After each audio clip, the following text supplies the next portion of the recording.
नमस्कार। आज इस वीडियो के द्वारा मैं उमा जी, जो तारीकेरे की रहने वाली हैं, जिसका ज़िला शिमोगा है, कर्नाटक की हैं, उन्होंने अपनी बर्थ डिटेल भेजकर प्रश्न किया है कि उनका तलाक का मुकदमा चल रहा है, दूसरी शादी होने के क्या योग हैं और दूसरी शादी अगर करें तो कैसी रहेगी। देखिए, आपके द्वारा भेजे गए समय के अनुसार आपकी कुंडली कन्या लगन की बनती है, जो आपके सामने है।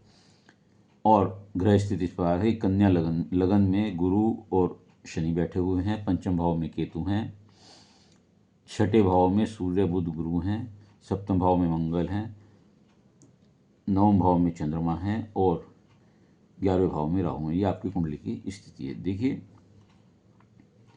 जैसा आपने बताया कि विवाह में तलाक भी चल रहा है, दूसरी शादी क्या स्थिति होगी। शनि यहाँ बैठ करके सप्तम भाव को देख रहे हैं, जो आपके पति के भाव का स्थान है। वो मंगल वैसे बैठे हुए हैं, तो आप मंगली हैं। इसके अलावा और इसका मैं विश्लेषण आगे करूँगा, क्योंकि राहु की भी दृष्टि इस पर है। पहले मैं आपकी कुंडली के बारे में थोड़ा सा बता देता हूँ। आपका जन्म कन्या लगन में तथा कृतिका नक्षत्र के चतुर्थ चरण में हुआ है।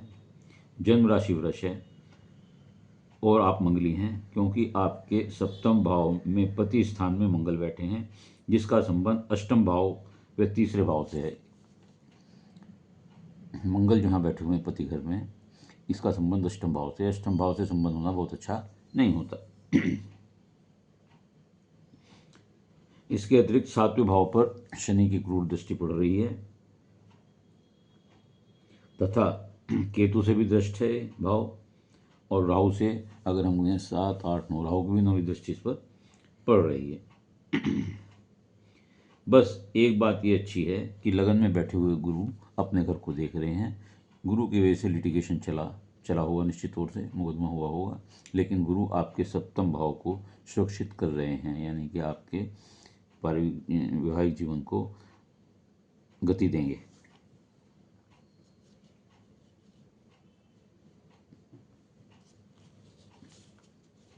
भाग्य स्थान में भी 9वीं दृष्टि गुरु की 7, 8, 9 9वीं दृष्टि पड़ रही है। वही भाग्य को संबल देते हैं, करते हैं। इस वजह से मैं आपको बता रहा हूँ कि दूसरे विवाह का योग है।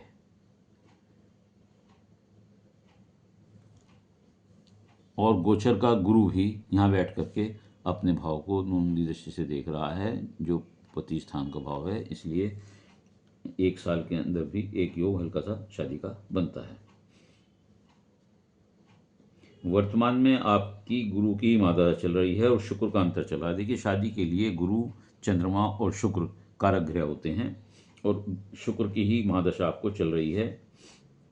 और गुरु की महादशा आपको चल रही है। गुरु में शुक्र का अंतर जो है 9/6/27 तक है। इस अवधि तक विवाह योग होने की संभावना बनती है। वर्तमान में गोचर का गुरु, मैंने आप बताया कि कर्क राशि में बैठा हुआ है, और वह भी बैठ करके अच्छी दृष्टि से सप्तम भाव को देख रहा है, जो उसका अपना घर है। वर्तमान में शनि भी मीन राशि में सप्तम भाव में बैठे हैं, जिसका प्रभाव गुरु के कारण कम हो रहा है। तो ये प्रभाव गुरु का कम हो जाता है शनि के ऊपर। शनि का जो प्रभाव होता है गुरु की दृष्टि से, यदि किसी कारणवश विवाह 9/6/27 अर्थात गुरु में शुक्र की दशा में नहीं होता, तो उस सूरत में पुनः विवाह का योग 27/3/28 से लेकर 27/7/29 के बीच अवश्य है, जब गुरु में चंद्रमा का अंतर रहेगा। विवाह के कारण गुरु, चंद्रमा और शुक्र होते हैं, इसलिए दूसरा विवाह आपका ठीक रहेगा, क्योंकि भाग्येश भी आपका भाग्य स्थान में चंद्रमा भी उसके बैठे हुए हैं, आय भाव के स्वामी होकर बैठे हुए हैं। इसके अलावा आपकी कुंडली में जो विशेष बात है, देखिए, छठे भाव में सूर्य बुध बुधाते योग बना रहे हैं तथा बुध शुक्र लक्ष्मी नारायण योग बना रहे हैं। तो आपको कभी आर्थिक समस्या का सामना भी नहीं करना पड़ेगा जीवन में, और आपका जीवन सुचारू रूप से चलेगा। लेकिन आपको शनि का, केतु का और राहु का, इनका उपाय करना पड़ेगा। इसके लिए शिव जी पर जल चढ़ा सकते हैं, चींटियों को आटा डाल सकते हैं, पीपल पर शनिवार के दिन सूर्यास्त के बाद तेल का दीपक जला सकती हैं।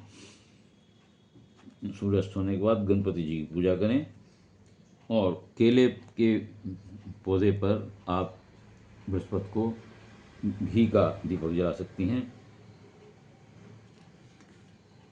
तो ऐसी यदि आप उपाय करेंगे तो निश्चित तौर से मैं समझता हूँ कि आपका विवाह सफल होगा। उम्मीद है आपके अपने प्रश्नों का उत्तर मिल गया होगा। और यदि आप इस कुंडली के विश्लेषण से संतुष्ट हों तो इसे लाइक करिएगा, शेयर करिएगा, कमेंट्स बॉक्स में जाकर अपने विचार लिखिएगा। इसके अलावा यदि किसी और का कोई प्रश्न है तो वह अपनी डिटेल भेजते हुए और मेरे चैनल को सब्सक्राइब करते हुए अपना प्रश्न भेज सकता है। उत्तर अवश्य दूंगा, निःशुल्क सेवा है। उत्तर के लिए अपने नंबर की प्रतीक्षा कीजिएगा। धन्यवाद।